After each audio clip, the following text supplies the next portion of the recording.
Hannah walked home in silence, her body aching. The street was calm, with only the faint hum of cars in the distance and the scent of fresh bread from a nearby bakery. A dog dashed past her, leash trailing.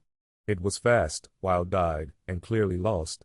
Hannah turned instinctively, surprised and alarmed. The dog darted toward an intersection. Behind it, a man's voice echoed, calling out, desperate. Cars honked. Hannah's pulse jumped. Nobody moved. Hannah dropped her backpack to the sidewalk. Her eyes locked on the dog. She didn't think, just moved. The dog slipped off the curb. A delivery truck sped forward. Hannah broke into a sprint, heart pounding, lungs burning. With a desperate reach, she caught the leash and yanked. Tires screeched. The truck missed them by inches. The air filled with gasps. She clutched the dog tightly, knees on the pavement. Her breath came in sharp bursts. The world around her spun. Footsteps pounded the pavement. A man approached fast, his voice cracking with concern. He looked at her, stunned. "Are you okay?" he asked, his voice low, urgent. Her lips moved, but no words came out. Her eyes fluttered closed. The dog whimpered, nuzzling her side. She didn't react. Ryan grabbed his phone with trembling hands and dialed. She had no wallet on her. Just a faded backpack. He opened it, searching for something, anything that could help. Among scraps of paper, a sealed envelope stood out. "Michael," it read. Underneath, a note, creased and aged, lay folded tight. He paused. This felt wrong. But she needed help, and this letter might hold a clue. Carefully, he unfolded it. As he read, his expression changed. The lines cut deep, truths written in ink that shook him. He blinked, stunned. The rising wail of sirens drew closer. He tucked the letter away, his chest tight. Whatever this was, it was serious. Medics arrived, voices firm and quick. They lifted her gently. Ryan stood nearby, uncertain why he hadn't walked away. The dog trailed them silently, eyes on her. A medic tried to push it back, but it wouldn't budge. He leaned in through the door. "I need to come," he said. The medic nodded. There was no time to argue. He followed in silence. One hand on the wheel, the other gripping the letter like a lifeline. As the city awoke, life went on. But for two strangers, a single act had already set something irreversible in motion. Ryan stood frozen on the sidewalk as the ambulance pulled away, the sound of the siren still ringing in his ears. In his hands, he held Hannah's weathered backpack, light, frayed at the seams, and dirt-streaked. He hadn't intended to take it, but in the urgency of helping her, he'd scooped it up without thinking. Now, alone beside his car, he turned it over slowly. There was something intimate about holding another person's belongings. Something unsettling. He told himself he was only trying to help, to find a contact, a name, anything. But as he unzipped the front pocket, he didn't realize yet that the contents inside would reach deeper than any emergency call ever could. The zipper stuck halfway, and Ryan tugged it free. A folded grocery receipt, a few loose pills in a plastic twist of bag, a crumpled napkin with a child's drawing, son, house, and two smiling stick figures. But beneath all of that sat one thing that didn't belong to the noise of daily survival, a sealed white envelope. Its paper was slightly yellowed, edges worn, but the ink remained sharp. Michael, the name written in careful, steady letters. Ryan turned it over. It was unsealed now. Maybe it had been opened before, maybe not. Maybe she'd read it to herself 1,000 times. But something about the letter made his hands stop trembling and his heart start pounding. He hesitated, standing there with the envelope in hand, as if it might burn him. This wasn't right. It was personal. But a voice in his head whispered, what if it's important? What if it's the only clue to who she is? With reluctant fingers, he pulled the paper free. The letter wasn't long, but it was dense with emotion. It started with, "If you're reading this, it means I couldn't find the courage to say it out loud." Ryan swallowed hard. The sentences that followed were raw, confessional, aching with unspoken truths. It didn't sound like a note written to a lover. It Sue. Ryan's eyes scanned line after line, each one hitting harder than the last. She wrote of silence, years of it. She spoke of trying to survive while pretending things were fine, of smiling for the kids even when she felt like falling apart. The name Michael appeared again, and it became clear, he was someone who had left, someone she still carried like a wound. But what startled Ryan most wasn't the pain, it was the strength. There was no bitterness, only hope, hope that her children might never feel what she did. The letter was written by a woman who had been overlooked by the world but had refused to let it define her. Back inside his car, Ryan didn't turn the engine on. He just sat there, the letter unfolded in his lap, headlights of passing cars dancing across the windshield. For a man who built his life on certainty, contracts, logic, predictable outcomes, this moment unraveled something deep inside. He didn't know this woman. She was a stranger. And yet, her voice in that letter clung to his chest like a memory. Something about the way she wrote, honest, unpolished, brave, felt like a mirror he didn't want to look into. He blinked hard, the corner of his eye burning. He hadn't cried in years. And now he couldn't stop his hands from shaking. His mind drifted, unexpected, unwanted, into the past. A memory he never invited, his mother sitting at the kitchen table in the glow of the open fridge, tears running down her face as she pressed a damp cloth to a bruise on her wrist. She hadn't seen him standing there. He was maybe 9. Maybe 10. He remembered the cold tile under his bare feet and the way he tiptoed back to his room, pretending it wasn't real. That was the first time he learned what hiding pain looked like. And now, years later, a stranger's letter pulled that memory back like a tide. Not for pity, but as a warning. As a call he didn't know how to answer. He folded the letter with care, almost reverence. He slid it back into the envelope, back into the pocket of the backpack where he'd found it. As if returning something sacred to its altar. There were boundaries, he knew that. And yet, it didn't feel like a violation. It felt like witnessing something she left behind on purpose, for someone who would understand. For someone who might do something with it. Ryan zipped the bag shut and placed it carefully on the passenger seat. His eyes lingered on it, as if the weight of it was more than just fabric and paper, it was responsibility. And it had settled squarely on his chest. The city moved around him like nothing had changed. Red lights, crosswalks, people late for work. But to Ryan, everything had shifted. At the intersection, he saw a woman with a stroller and 2 boys skipping ahead. One tripped, laughed, got up again. Life, simple and ordinary. But his eyes stung.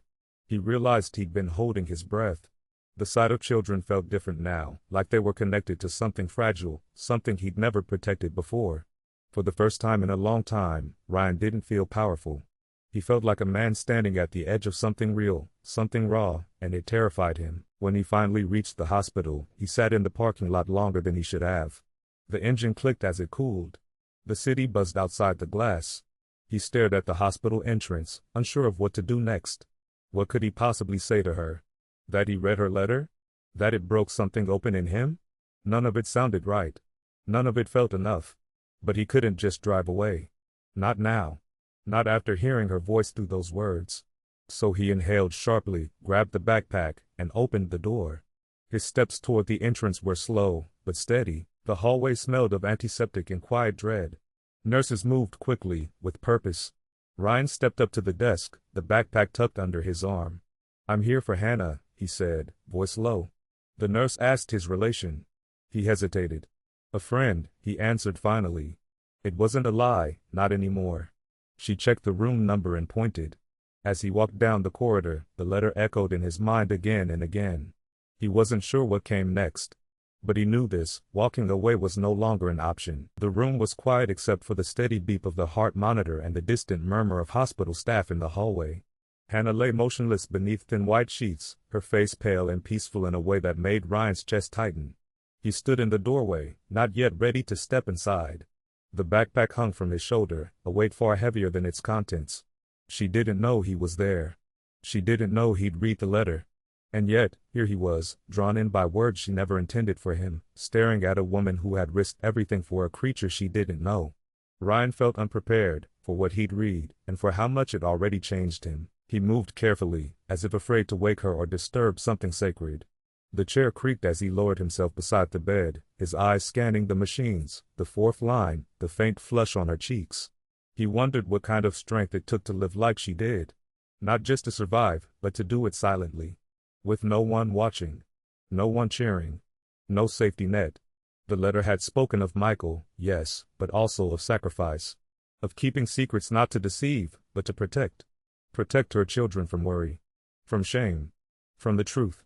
And now Ryan sat with that truth in his hands, feeling like he had stepped into someone else's sacred ground without permission. The letter hadn't just been words. It had been a confession, a farewell, a time capsule of pain. Ryan could almost picture her writing it. Late at night, exhausted after work, children asleep in the next room. Maybe she didn't expect to ever send it. Maybe she just needed to say the things that had haunted her in silence. She had written about losing Michael, not to death, but to absence. A man who left without a word. Who disappeared when she needed him most. And somehow, she still didn't hate him. She only mourned the version of herself that once believed he would stay. That broke Ryan a little. The ability to forgive someone who'd abandoned you, that was strength he didn't possess. One line echoed louder than the rest, "They'll never know how close I came to giving up." Ryan closed his eyes, that sentence pounding in his skull. He imagined her walking through days pretending everything was okay. Smiling for the kids. Scrubbing dishes. Folding uniforms. Carrying that invisible weight. That line wasn't about weakness, it was about endurance. A quiet, brutal kind. He wondered how many women walked through this world holding their lives together with tape and grit, invisible to the rest of society. And here he was, a man who'd never missed a meal, never lacked shelter, brought to his knees by the words of a stranger. Her fingers moved, just barely. Ryan leaned forward, holding his breath. It wasn't much, just a twitch, but it broke the stillness. Her eyelashes fluttered once, then again. He didn't speak. Just watched. The moment felt too delicate to interrupt. Her body, though still frail, had fight left in it. The machines confirmed it with every beat, every shallow breath. Ryan felt something unexpected rise in his chest, not guilt, not obligation, but a fierce desire for her to be okay. Not just for the kids. Not just for the dog. For her. For the woman who wrote that letter and then got up the next morning and went to work anyway. The words of the letter painted more than grief, they revealed glimpses of resilience. Ryan imagined her tying Alice's shoes, packing Liam's lunch with care, brushing their hair gently while battling exhaustion. The kind of mother who showed up no matter what. The kind who smiled even when everything inside her was unraveling. She had written, "If I disappear, let them remember me as strong." And Ryan realized, she wasn't planning to leave. She was preparing them in case life made the choice for her. The thought cut deeper than he expected. It reminded him of how easily people fall through the cracks, and how rarely anyone notices until it's too late. He unlocked his phone, fingers moving before his mind fully caught up. He wasn't calling anyone. He was writing. A habit long lost to him. Words filled the screen. She wrote like no one would ever read it. "That's how I know it's real." He stopped. Deleted. Started again. If strength had a voice, it would sound like her. He frowned. Deleted that too. Nothing felt worthy. He wasn't used to this. To not having the right answer. To being moved without knowing what to do. But still, he wrote, lines that would never be published, words that might never be sent. It was the only way he knew how to hold the weight of what he now carried. The door opened softly and a nurse stepped in. She glanced at the monitors, then at Ryan. "You family?" she asked, not unkindly. He paused. "Just a friend," he said, unsure if that even qualified. The nurse nodded and adjusted something on the IV drip. "She's stable. Might wake up in a few hours." Ryan nodded back, grateful for the update. The nurse didn't pry. Just smiled faintly and left as quietly as she came. He exhaled for the first time in what felt like hours. Somehow, her presence made it feel more real. More human. He wasn't just a stranger in a room anymore. He was someone waiting. And that meant something. Michael. The name felt heavy on his tongue, even unspoken. Who was he? What kind of man walks away from this? From her? From children who drew sunshines and hearts on napkins? Ryan felt anger rising, foreign and uninvited. He didn't know the full story, didn't need to. The letter had told him enough. Enough to know that Michael had left more than bills or silence. He had left a hole Hannah was still patching with hope. Ryan wondered if the man had ever looked back. Ever felt regret. Ever read words like the ones Ryan had read. And if he had, how could he not come running? That question would haunt Ryan longer than he'd admit. The minutes stretched. The machines kept beeping. Ryan sat motionless, elbows on knees, eyes on the floor. The weight of the letter still sat in his pocket. But the impact lived in his chest. He wasn't here out of obligation. He didn't owe her anything. And yet, here he remained. Something about her story, her strength, had anchored itself inside him. In a life filled with power and wealth, he'd never felt so humbled. So aware. So human. In the silence of the room, beside a woman he didn't know but somehow couldn't walk away from, Ryan felt the unmistakable stirrings of change. Ryan remained in the hallway longer than necessary, watching through the narrow window as Hannah shifted beneath the blanket. Her eyelids fluttered, and her fingers twitched against the edge of the sheet. It was a subtle awakening, fragile and slow. A nurse passed behind him but didn't stop. He didn't notice. His attention was fixed. He'd rehearsed a dozen versions of what he'd say when she woke. Most of them sounded hollow now. Would she be angry that he stayed? That he'd read her letter? He didn't know. What he did know was that he couldn't leave without at least telling her the truth, that her words hadn't fallen into silence. The ceiling above her was cold, square, and too white. Hannah blinked slowly, disoriented. Her body felt heavy, her limbs disconnected. She turned her head slightly, trying to piece together where she was and how she'd gotten there. Her throat was dry. Machines clicked somewhere nearby. She tried to speak, but only a rasp came out. Panic bloomed in her chest until she heard the soft beep of the monitor beside her, grounding her. Hospital. She was in a hospital. Then it came back in fragments, the street, the dog, the truck, and the sudden drop into black. Her fingers curled around the blanket. Had the dog made it? She turned her head at the sound of footsteps. A man stepped inside, tall, neatly dressed but slightly disheveled, holding something familiar, her backpack. For a second, her mind raced to place him. Then the image of the dog flashed through her memory, and the pieces fell together. He was the man calling after the retriever. "You're the owner," she croaked. Ryan nodded, his expression soft. "You saved him," he replied. There was no trace of pity in his voice. Just awe. He stepped closer, placing the backpack gently on the chair beside her. "I brought this back. I wasn't sure what else to do." She shifted to sit up, but a sharp pain gripped her shoulder. Her face tightened as she fell back into the pillow with a groan. Ryan stepped forward instinctively, then froze, catching himself. "Careful," he said. She nodded, breathless. "Feels like I got hit by a truck," she muttered. He almost smiled. Not far off. There was a pause, the kind that stretches when two people don't know where to place their hands or words. Hannah glanced at the bag. "You went through it?" she asked, her tone unreadable. Ryan's jaw tensed. "I was looking for ID, I found something else." The weight of her question hovered in the room, unspoken but deafening. Hannah looked away, her eyes focusing on the wall as if it held the strength to make this moment disappear. Her lips pressed into a thin line. "I didn't think anyone would ever read that," she whispered. Ryan didn't speak. He knew this wasn't the time to apologize, not yet. He waited, allowing her the silence. Finally, she looked back at him. "Did you read the whole thing?"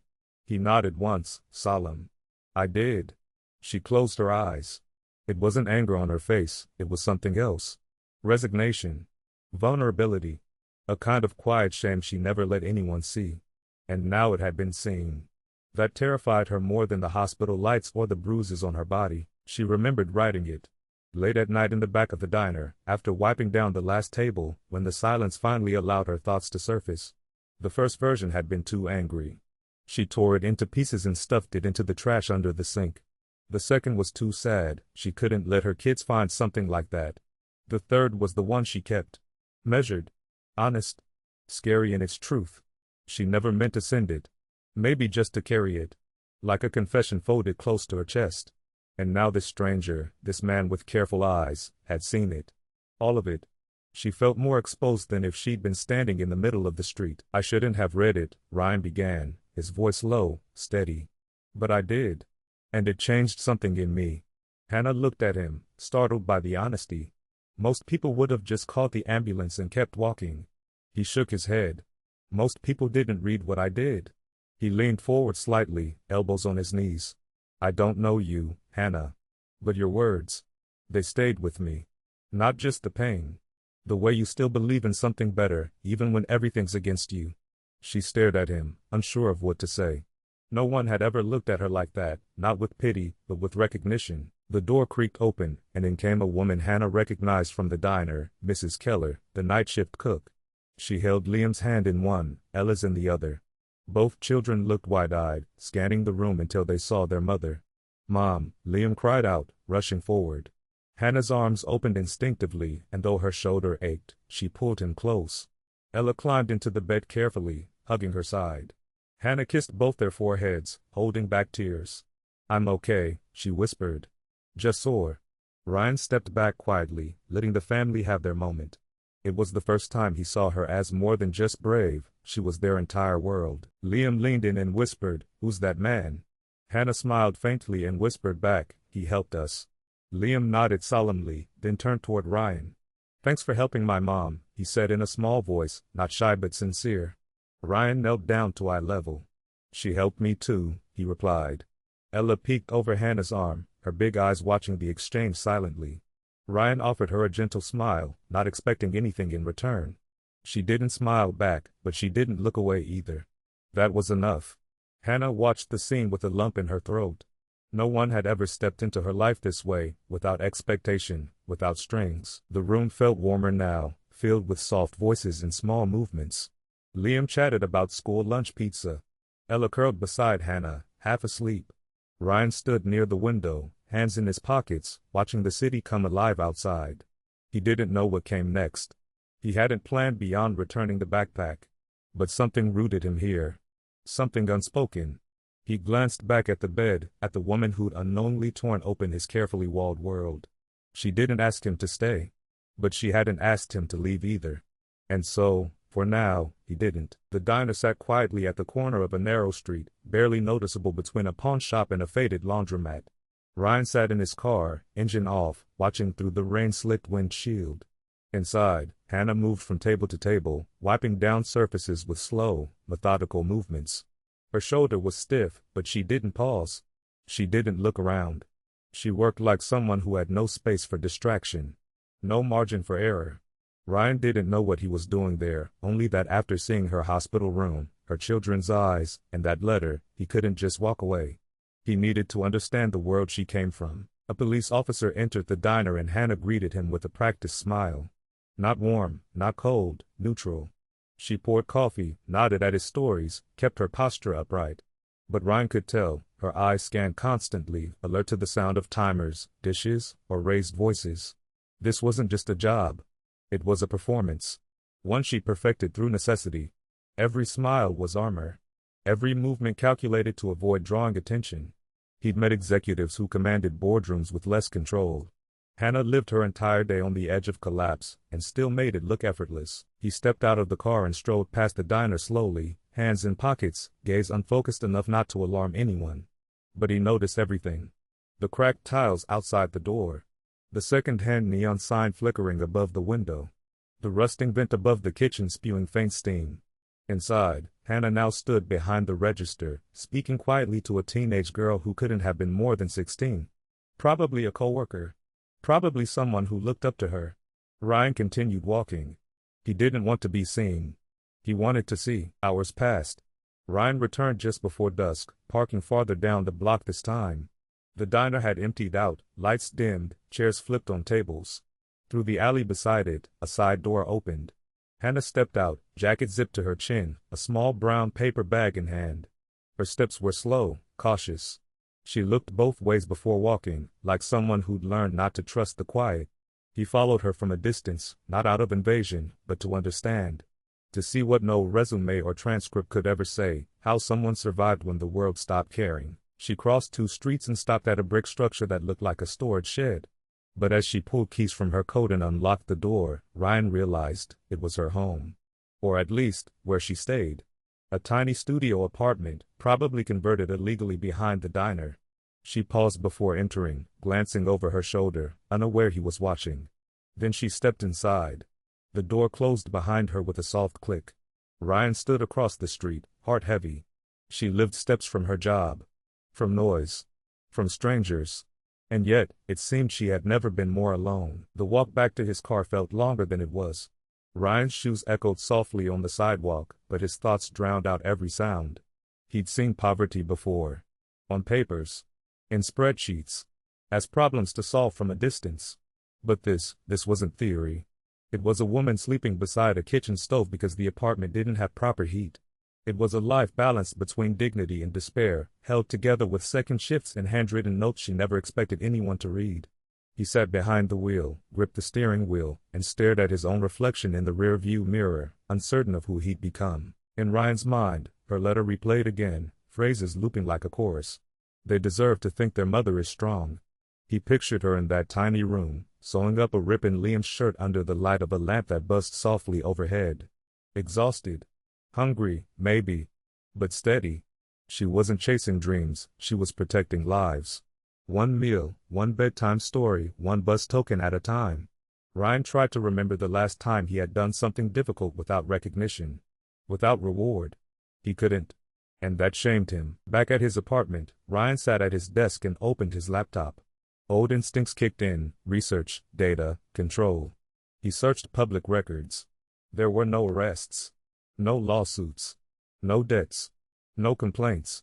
Just a ghost trail of addresses in minimum wage jobs, each one lasting exactly as long as it took to put food on the table.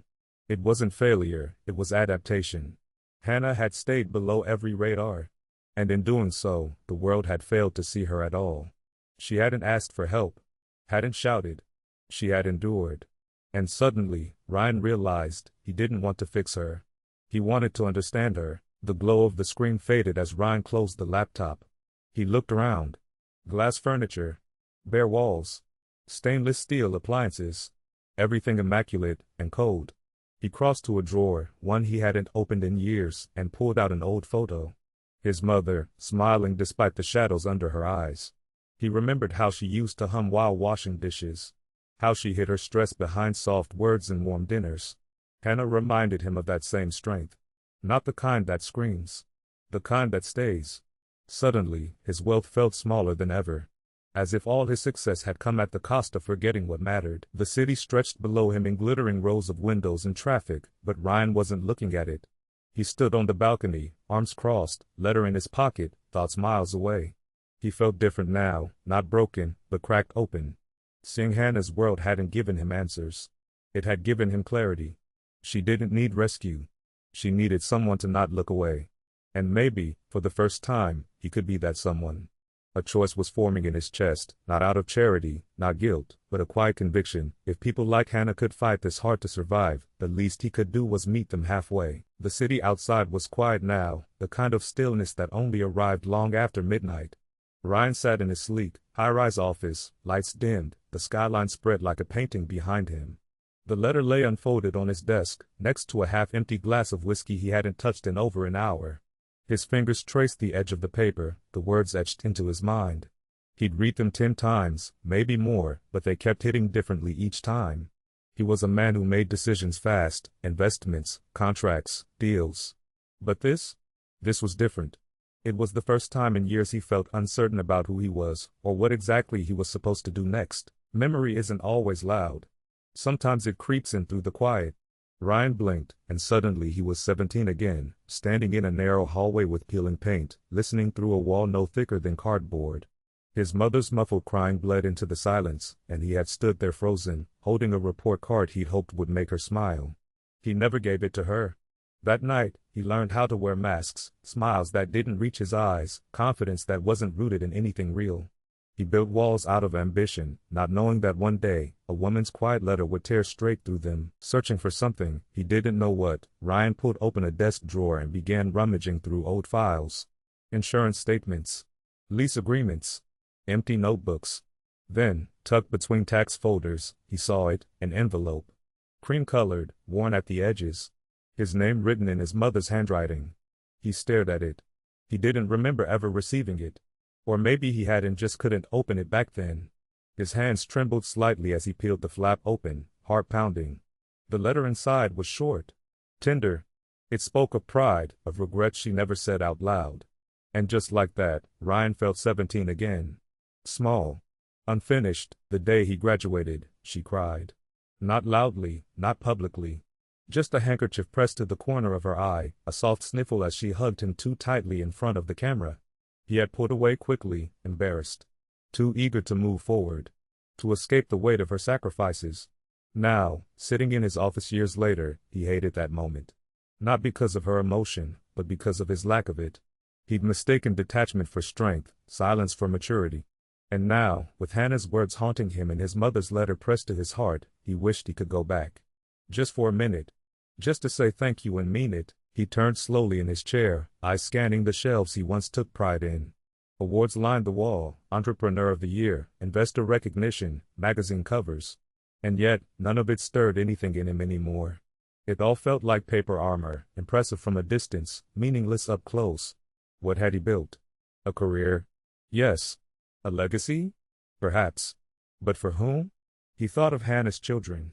Of Liam's simple thanks for helping my mom. That moment had shaken him more than any boardroom negotiation.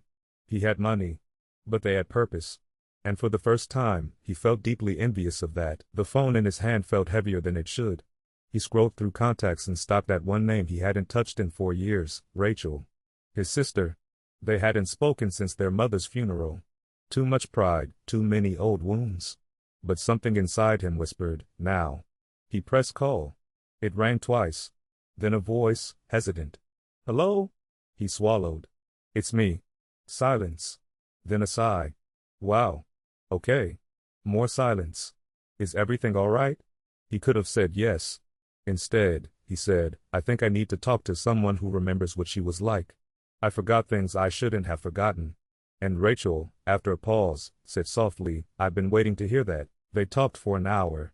Maybe more. Old memories spilled out, burnt toast, shared bunk beds, bedtime stories, that one Christmas with the power out. They laughed about things that weren't funny back then. Cried over things they never spoke of. Ryan confessed how guilty he felt for staying distant. Rachel admitted she always thought he'd never look back. The conversation wasn't neat or clean, it was layered with years of unspoken tension. But it was honest. And healing. When they hung up, Ryan felt lighter. Like a bridge had been rebuilt from two sides at once. Not perfect, but strong enough to hold weight again. There was an old leather notebook in his drawer, something he used to write in before success demanded efficiency over reflection.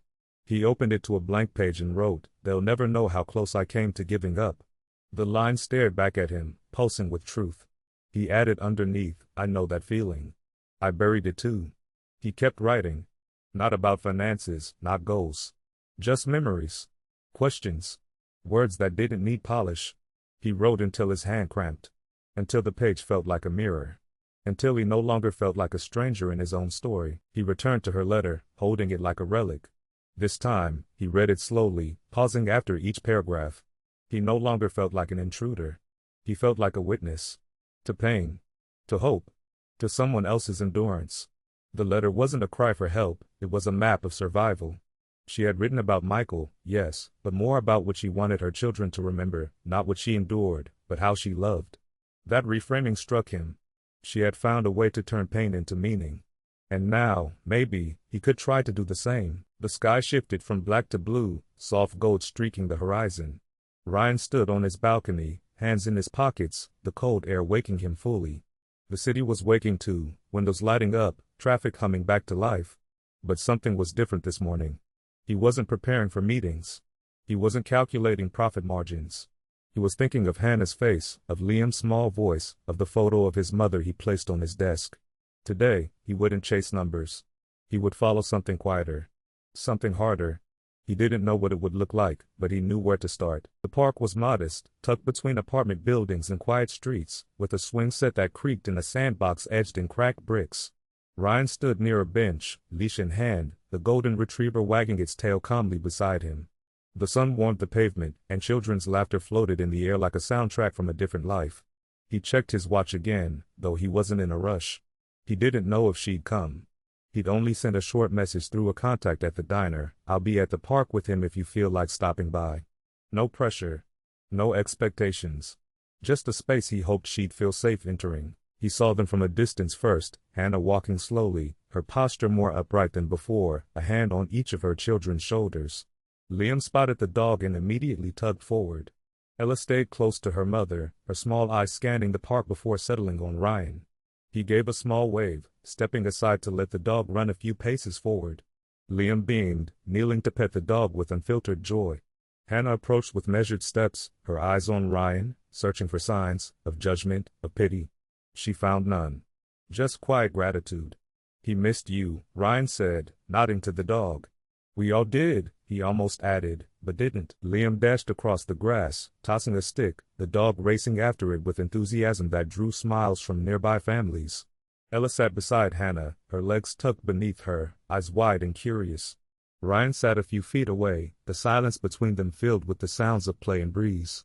Hannah leaned back slowly, her body still healing. He hasn't smiled like that in weeks, she said quietly. Ryan nodded. He deserves to. She glanced at him. They both do. The weight behind her words wasn't lost on him. She wasn't just talking about joy. She was talking about what it cost to protect it. He cleared his throat, unsure how to begin. About the letter. She didn't look at him, but her expression tightened slightly. I didn't mean to read it. Not at first. But once I did, he stopped. Started again. It stayed with me. I couldn't ignore it. Hannah didn't respond right away. Then, most people would have. Her voice wasn't cold, just matter of fact. You don't owe me anything, Ryan. He met her eyes. Maybe not. But I feel like I do. He wasn't trying to earn her forgiveness. He just needed her to know it wasn't just curiosity. It was impact. And responsibility. Her fingers fidgeted with the hem of her sleeve. I wrote that for me, she said softly. It wasn't meant to be read. Not because I had something to hide, but because I needed to put it somewhere that wasn't inside me anymore. Ryan listened, silent. People think if you write something heavy, it means you're asking for help. But sometimes it's just pressure release. She looked at him then. I wasn't trying to be rescued. I was trying not to disappear. The strength in her voice made him sit up straighter. She wasn't broken. She was surviving. And her survival demanded respect. Liam returned, cheeks flushed and hair wild, and dropped beside Ryan without hesitation. Do you have kids? He asked between breaths. Ryan smiled faintly. No. Not yet. Liam nodded, as if processing this. You'd be a good dad, he said. The comment caught Ryan off guard. Hannah glanced sideways at her son, eyebrows raised. Ryan chuckled lightly, but something inside twisted. Why do you say that? He asked. Liam shrugged. You listen. A lot of grown-ups don't. Ryan had no response for that. Only a quiet nod, and the realization that the boy had just seen straight through him with more clarity than most adults ever had. Ella climbed down from the bench and rummaged through her tiny backpack. She pulled out a piece of folded paper and walked to Ryan, offering it without a word. He took it carefully, unfolding it to reveal a crayon drawing, a stick figure man holding a leash, standing next to a stick figure woman with curly hair, 2 children, and a dog. Above them, a sun and a heart. That's us, Ella said softly. Ryan swallowed, throat suddenly tight. It's beautiful, he said, genuinely. Hannah said nothing, but her eyes glistened. She hadn't seen the drawing before. Sometimes children knew what adults couldn't yet admit. She broke the silence, voice lower now. They don't know everything. About their dad. About the bills. About the nights I cry into a pillow. But they're not blind. She looked at Liam, now playing again, and Ella, still watching Ryan. Kids feel things. Even when you try to protect them. Ryan nodded. They also reflect things, he said. Kindness. Resilience, she laughed once, dryly. Or exhaustion. But there was warmth behind the words. Not resentment. Acceptance. She wasn't perfect, but she had built something steady in the middle of chaos. And somehow, her children had inherited that grace. He looked at the drawing again, then at the children chasing each other through grass. You didn't just keep them afloat, he said. You gave them something solid to stand on. Hannah looked at him, uncertain how to respond. Some days I feel like I'm lying to them. He shook his head. You're giving them the best version of the truth they can handle. That's not lying. That's love. She blinked, and something in her softened. Maybe it was the way he said it, not as praise, but as someone who finally understood the cost of carrying others when no one carries you. The park began to empty as the sun dipped low, casting golden shadows across the grass. The 4 of them sat on the bench, Liam bouncing his legs, Ella leaning against her mother's arm, Ryan sitting quietly beside them. No one spoke for a while. But the silence wasn't awkward. It was full. Full of unspoken understanding, of tentative trust, of something beginning that none of them knew how to name yet. Hannah looked straight ahead, but her hand rested near Ryan's on the bench, close enough to feel warmth. Not touching. Not yet. But no longer distant either. The day had been long, but it was the kind of tired Hannah had grown used to, a weight she carried without complaint. She untied her apron, wiped her hands on a towel, and glanced out the window. Ryan stood across the street, leaning against his car with that quiet patience she was beginning to associate with him. Part of her expected him to be gone by now. Most people disappeared once they felt their good deed was done. But he hadn't. That unsettled her more than his presence. She walked outside slowly, the air cooler than she expected. Their eyes met, and before either spoke, she already knew the conversation wouldn't be easy. Ryan stepped forward as she crossed the street, hands in his coat pockets. The sun cast a golden hue across the pavement, but the space between them felt colder than it looked. I wasn't sure if you'd want to talk, he began. She shrugged. Depends on what you want to say. Her tone wasn't hostile, but it was measured. He took a breath. I'm not here to intrude. I just wanted to understand. To not walk away from something that matters. Her jaw tightened slightly. You already crossed that line, she said. You read something that wasn't meant for you. The words weren't shouted, but they landed like stones. She didn't want to make a scene, didn't want anger. But she also couldn't pretend it didn't matter. Her voice remained calm, even as her heart pounded. That letter. It was mine. It wasn't a call for help. It wasn't for sympathy. Ryan nodded slowly, not interrupting. I know, he said. But reading it didn't make me see weakness. It made me see strength I'd forgotten existed. She looked at him for a long moment, weighing whether to believe him. That letter is the only place I put my truth, she said quietly. And now you carry it. I didn't ask you to. Her voice cracked, just slightly. That, more than anything, broke his heart. He could have turned around then. Apologized and left. But something deeper kept him there. You wrote something brave, he said. And I read it. I own that. But I didn't stay because I felt guilty. I stayed because I didn't want to treat it like a moment to pass through. Like most people do. Her eyes didn't soften, but they shifted, less defense, more weariness. What do you want from me, Ryan? She asked. His answer came without hesitation. Nothing. Just to be here. To not look away from what I now understand matters. And for once, the silence that followed didn't feel like distance, it felt like space. Later that night, alone in the dim kitchen of her back apartment, Hannah moved through the rituals of routine. She sliced bread, counted crackers, peeled a tangerine. The kids were asleep. The quiet pressed around her like a blanket, sometimes comforting, sometimes suffocating. She folded a sticky note in half and slipped it into Liam's lunch bag. Be brave today. Love, Mom. She stared at it for a moment, wondering if it made a difference. Then she packed Ella's things, lined the bags by the door, and sat on the floor. Not crying. Just still. The kind of stillness that comes after surviving a storm that never ends. The city pulsed gently as Ryan walked, the night air sharp against his skin. Neon signs flickered above closed storefronts. He replayed their conversation again and again, each word, each pause. He hadn't expected forgiveness. He just hoped she knew he wasn't like the others. That he hadn't read her letter for pity. He'd read it because it called something awake in him that he'd let sleep for far too long. Still, the wall she kept around herself was high. Earned. Necessary. And though he respected it, it didn't make the weight in his chest any easier. He wasn't trying to fix her story, he just didn't want to be one more chapter she had to recover from. She sat on the edge of her bed, the letter lying beside her. The same one Ryan had read. Her fingers hovered over it, then retreated. It had once been a lifeline, a place to put everything she couldn't say out loud. Now it felt exposed. Contaminated. But somehow. Lighter too. Like a wound that had been seen but not judged. She picked it up and turned it over in her hands. Then she slid it back into the drawer and closed it softly. She didn't throw it away. She didn't read it again either. But for the first time, she didn't feel like it was the only place her truth lived. They were walking to the corner where the school bus stopped when Liam looked up and asked, "Is that man coming back?" Hannah blinked, caught off guard. "Ryan?" He nodded. "Yeah. He's not bad. He listens more than people usually do." She gave a small smile. "I don't know," she said honestly. "Maybe." Liam kicked a pebble down the sidewalk. "I liked when he sat with us. It was quiet, but not awkward." His words stuck with her long after the bus pulled away. Children always knew more than they let on. And sometimes, they voiced the things adults were too afraid to ask. He sat at his desk, the cursor blinking at the end of a half-written message. "I don't want to cross boundaries. But I meant what I said, about staying." He hovered over the send button, thumb shaking slightly.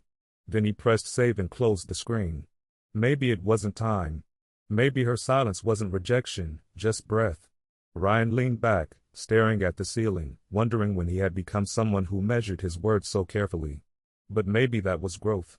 Or maybe it was just what it meant to care about someone who had every reason to expect the worst. The night air was crisp as she walked home. Her apron was folded under one arm, her hair pulled back loosely. The city wasn't quiet, but it didn't press in like it used to. She passed a flower shop closed for the night, pausing briefly to look at the wilted roses in the window. She kept walking. Her life was still fragile, still uncertain, but there was something different in her stride. She wasn't waiting for rescue. She wasn't rejecting connection either. She was walking forward, step by step, trusting that, for once, maybe someone had seen her and chosen not to look away. Ryan paced across the polished wood floor of his apartment, folder in hand, thumb tapping against the edge. Inside were printed forms, enrollment confirmation, and a scholarship receipt, documents that could change someone's path. Someone like Hannah. He hadn't asked her what she wanted, hadn't dared to suggest what she needed. But he remembered what she wrote. About wanting more, but never having time.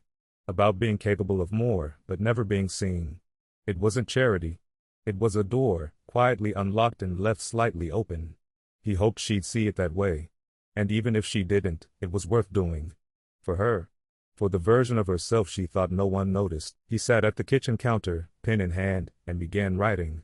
Not an email, not a printed note, handwritten. Like hers had been. The words came slower than he expected, as if afraid to land wrong. You said in your letter that you weren't asking for anything. I believe you. But this isn't payment or pity. It's just a mirror. You helped me see something I forgot. I hope this helps you see something in yourself too.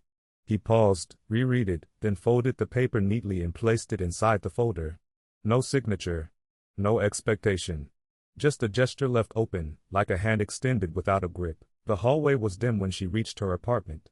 She fumbled for keys, her shoulders sore from the double shift. Then she saw it, an envelope taped to the door. Her name written across it in ink she recognized. No fanfare. No knock.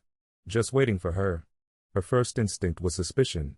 Then a flicker of something softer. She peeled it off carefully and stepped inside, locking the door behind her before sitting at the small kitchen table. The envelope was heavier than expected. Her fingers hovered over the seal for a moment before she opened it, already feeling the flutter of something she didn't want to name, hope. The paper shook slightly as she unfolded it. The handwriting was neat, deliberate. Not impersonal. Not dramatic. Just real. She read the words once, then again, slower the second time. He hadn't told her what to do. He hadn't told her what she needed. He'd simply acknowledged her. Not the worker. Not the mother. Not the woman holding everything together. Just her. Her hands dropped to her lap, the letter resting over her knees.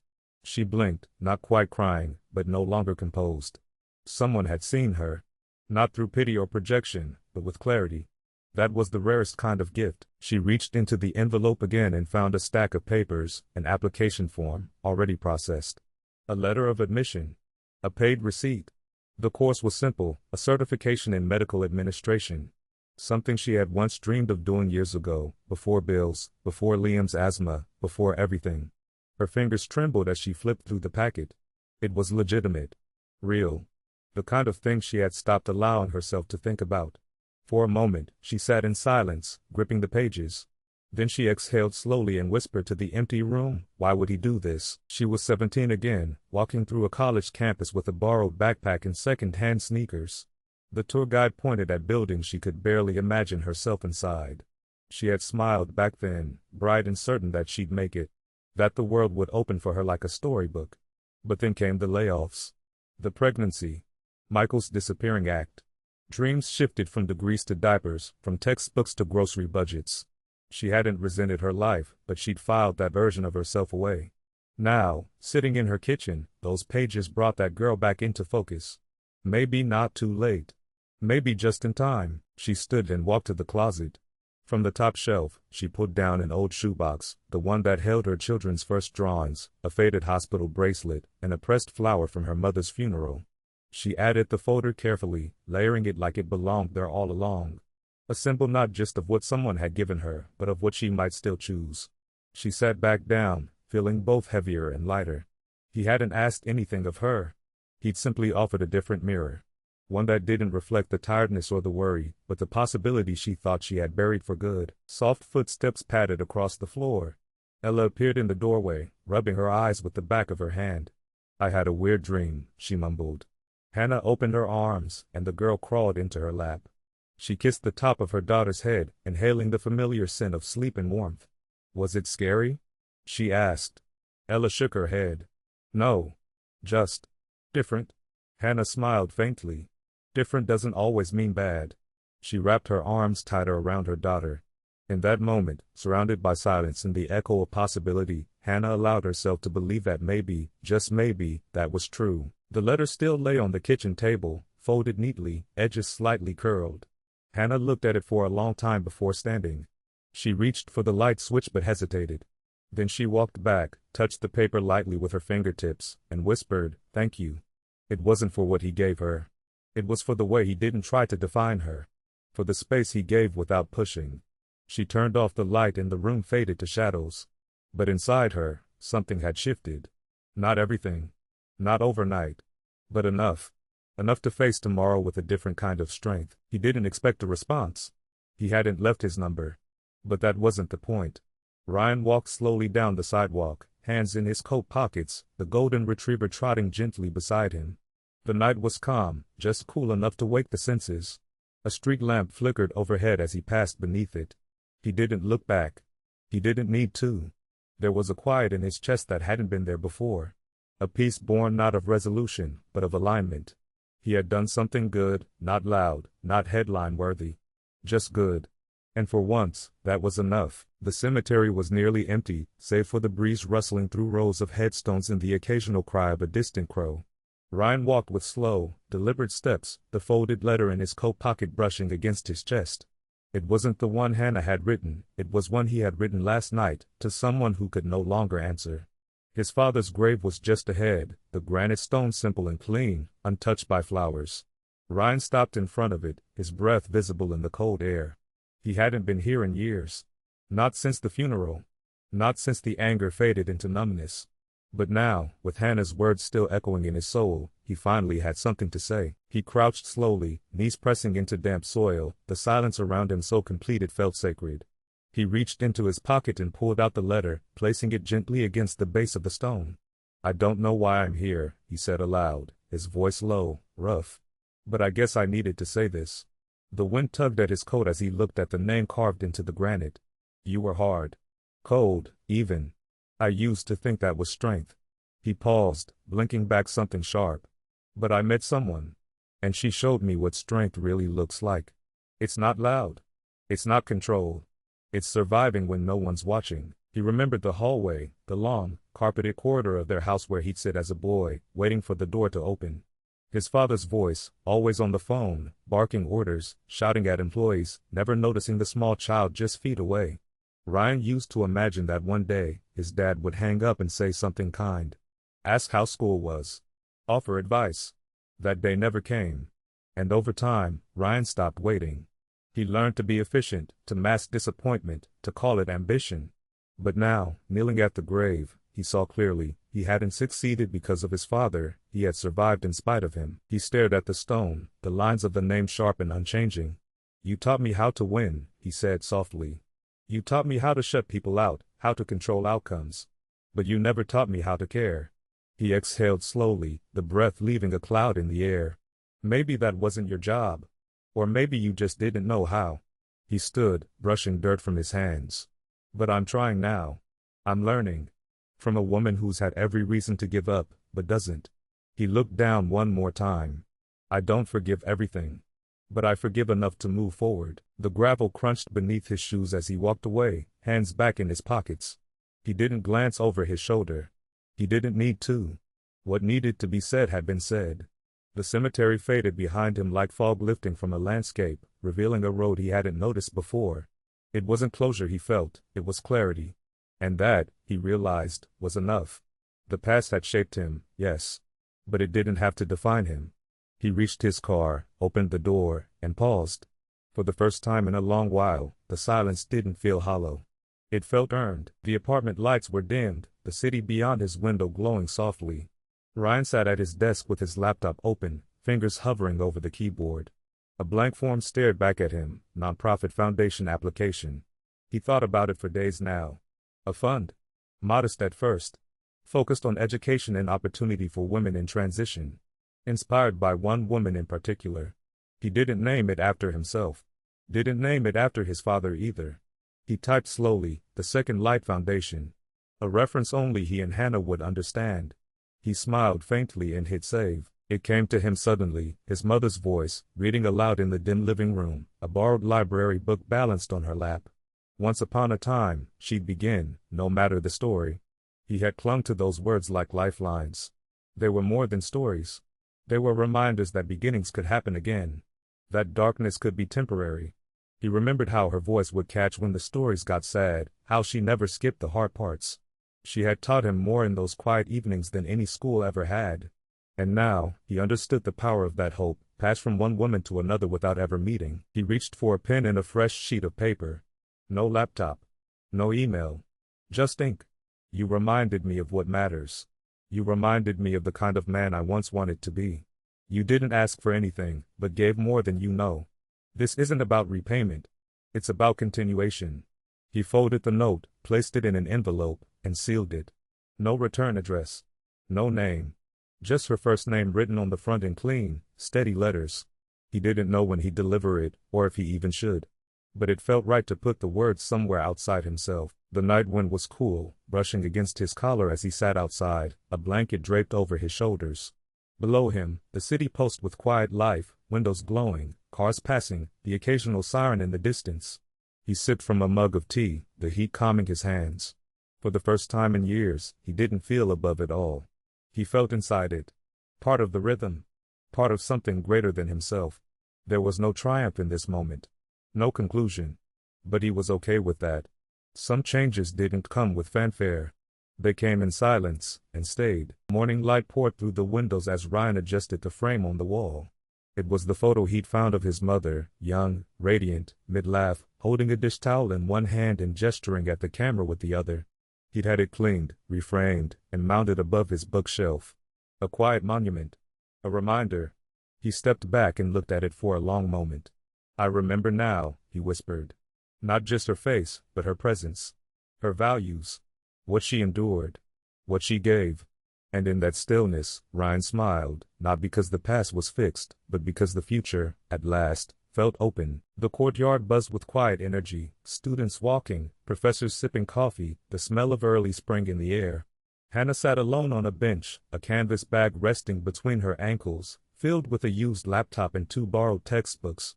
Her hands fidgeted with the zipper of her hoodie, eyes scanning the wide glass building ahead. She hadn't been on a school campus in over 15 years. But here she was. Not for anyone else. Not for an emergency. Just for herself.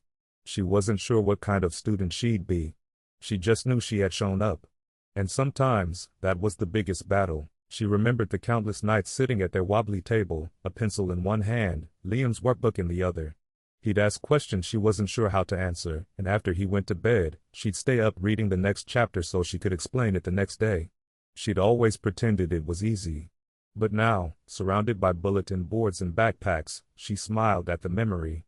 She hadn't realized it then, but she'd already been a student, learning in silence, solving in the dark. Today felt different, but the roots of her learning had always been tied to love. The hallway smelled faintly of old carpet and coffee.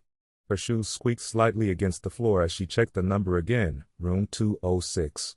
She stepped inside, heart racing. The classroom was small, a dozen desks, a whiteboard, a projector humming quietly. A few students glanced up. No one stared. No one judged. She chose a seat near the window and pulled out a notebook, hands still shaking. But then the instructor entered and began to speak, and the moment became simple again. Just a person learning. The years melted for a moment, and she let herself belong. From across the street, Ryan sat in his car, hands resting on the steering wheel, eyes on the glass facade of the college building. He didn't plan to talk to her. Not today. He just wanted to see her walk through those doors. To know she had taken the step herself. The dog sat beside him, head tilted, tail wagging slowly. Ryan smiled. She did it, he said softly. He didn't need thanks. Didn't need acknowledgement. Watching her step into that life, one she chose, one she earned, was enough. The seed he had planted had taken root. That was more than he could have asked for. The tree provided soft shade on a warm afternoon. Hannah sat cross-legged on the grass, her student ID lanyard resting against her collarbone. A children's book lay open in her lap, and Ella curled beside her, listening intently. Her voice was calm, steady, the kind that invited attention without demanding it. Students passed by without a second glance. She wasn't out of place anymore. She belonged. She turned the page and smiled as Ella pointed to a picture. It was a small moment, quiet, ordinary, but to Hannah, it felt like a full-circle arrival. She wasn't surviving anymore. She was beginning. He hadn't planned to walk that route. It just happened. The dog led the way, tugging gently toward the familiar sidewalk. When he looked up, he saw them, Hannah under the tree, reading, Ella nestled against her. He stopped, frozen by the sight, a gentle ache rising in his chest. He didn't wave, didn't approach. He simply stood still, letting the moment wash over him. Seeing her like that, peaceful, present, unguarded, felt like closure and possibility all at once. He smiled softly, then turned and walked away, the dog's ears perked as if sensing the shift. Late at night, with only the desk lamp glowing, Ryan clicked through the final form. The foundation was now official. The first funding round approved. A handful of women, each facing barriers like Hannah once did, would receive full tuition support. He paused before clicking submit, rereading the summary. We believe in second beginnings. In unseen strength. In those who continue. He clicked the button, then leaned back in his chair. The gesture wouldn't change the world overnight, but it would change someone's path.